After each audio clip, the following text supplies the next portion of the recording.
and welcome to Release Radar. I'm Chris Biscardi, and today we're talking about running full-on SQL queries using SQLite on the Jamstack. When it comes to implementing search, there are a wide range of tools that come to mind depending on what type of search you're thinking of. We could easily start talking about Elasticsearch and their recent licensing struggles, or some OSS libraries like Solr and Lucene. There are even hosted solutions that commonly come to mind when thinking of documentation, such as Algolia, and newer solutions such as Millisearch. All of these fall under the capital S search category in my mind. They offer faceted search, real-time indexing, and more. Then there are the general purpose databases like MySQL or PostgreSQL, which offer more limited forms of search. They include full-text search implementations that often pale in comparison to the previously mentioned technologies, offering less control over the overall indexing and require scaling alongside the rest of your data. When it comes to the Jamstack, we like to keep our deployments as static as possible, with a very different profile than classic full server DevOps needs. I personally have modified Millisearch to run in a Lambda, but even doing that means that I have to maintain a partially forked codebase from the official Millisearch branches. And even then, I'm shipping a static snapshot of the Millisearch database in a Lambda to be able to query it. Foresky offers us another solution. Ship SQLite alongside all of our other static assets. SQLite is the most used database engine in the world. It's a C library that implements a full SQL engine and is built into basically everything you're using, including your phone. SQLite databases are usually stored in a single file on disk, which is going to be important in a second, so if there's anything you remember about SQLite, remember that it stores data in a single file. Shipping SQLite allows us to use all of the queries we're familiar with to search our data, including full-text search. Our websites can't read from the file systems in the typical way one might open a SQLite database though, so how can we possibly achieve this? It turns out that two key insights are required for this to work. One, we can cross-compile the SQLite engine to run in the browser using tools like Emscripten, which compile to wasm, or WebAssembly. And two, we can use a virtual file system to make SQLite think it's accessing a file on disk, when in reality, it's talking to a CDN. Cross-compiling SQLite has already been done for us by the SQL.js project. This is great, but it uses a virtual, in-memory database file rather than on disk, and shipping the entire SQLite database file would defeat the purpose of using SQLite at all. SQLite database files can be fairly large, and we don't want to ship the whole thing to the browser, because if we've already done that, then we'd be able to query the data in memory. So Foresky forked SQL.js and implemented a virtual file system supported by HTTP range requests. This is the key. HTTP range requests are requests with range headers that include additional metadata that specifies which piece of a file to return. This is often very useful for large files like MP4s, aka audio and video. And remember what I told you about SQLite before? Same thing. We get to fetch pieces of the SQLite database using range requests. Luckily for us, modern CDNs like Netlify generally support range queries.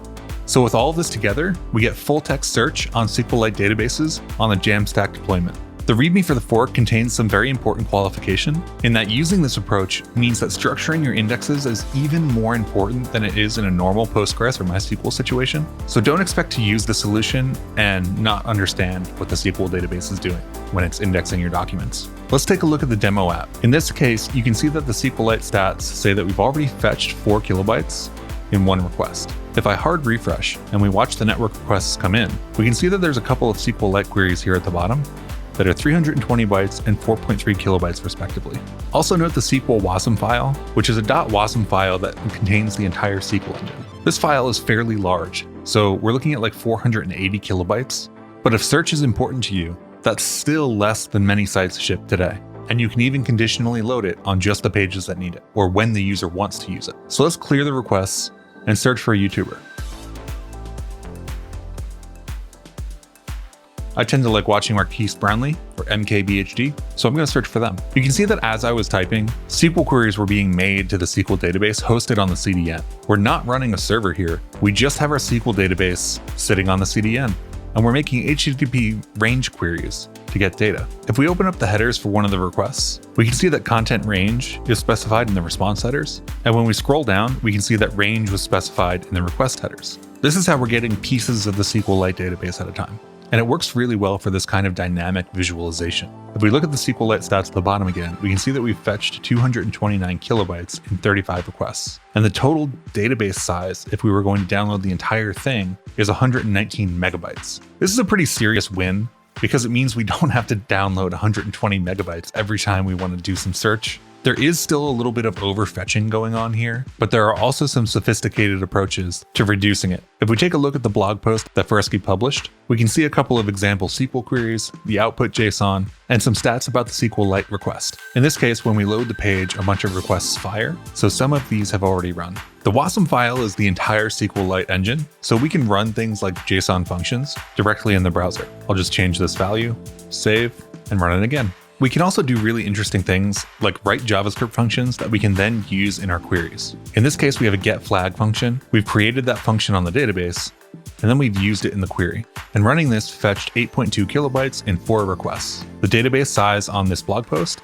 is about 670 megabytes, so we're seeing really big wins. We can use arbitrary SQL queries, but it'll be much, much, much better for us if they're indexed. In this case, if we run this select from, we can see some of the SQL stats. We've hit the cache for a couple of these requests, such as the SQL schema, which we've already fetched for other requests. And you can see a couple misses from the cache with a couple random requests. Now, it's not super important to understand how this works, but this information is there if you want to optimize your usage. Another really important note is that since the page size is set to 1 kilobyte for the SQLite database, we don't actually have to fetch as much as you might think.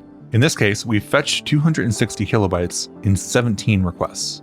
You'd think with a page size of 1 kilobyte, we might have to send 260 requests, which would be fairly large. And while 17 is more than 1, which is what we would have to use if we were using Millisearch or Algolia, we can once again check the SQLite stats. And while we see a couple of random accesses, we also now see sequential accesses. The SQL.js fork that's used here includes some prefetching logic that will batch together sequential access. So if you properly index your queries, you'll end up with many fewer requests than if they were all completely random. For example, this sequential request prefetches 7 pages or 8 kilobytes. And finally, we get to the full text search. We can make use of the SQLite FTS module to do full text search on the entire database. In this case, we've fetched 66 kilobytes worth of results in 33 requests. Once again, the database size for this blog is 670 megabytes, which is massive, and we definitely don't want to download that. And finally, just to prove out that we can actually send arbitrary SQL queries, check out this graph where we can take countries away and add arbitrary countries as well. And this is all fetching from a read-only file on the CDN using range requests and the forked SQL.js. If you want to look at how those code blocks that we just looked at are implemented, they're available on Fresky's blog as React components, which will also show you how to use the APIs if you want to do so. While you may or may not want to actually use this in production, as it will require additional SQL knowledge to be able to take full advantage of this approach, and you will be using a fork of an existing project to get it done. This is still a viable option if you want to implement search on your blog or something like that. And what's really attractive about this option is that it is a full Jamstack approach to implementing search. We don't use any lambdas, we don't use any servers. It's all built on HTTP range requests.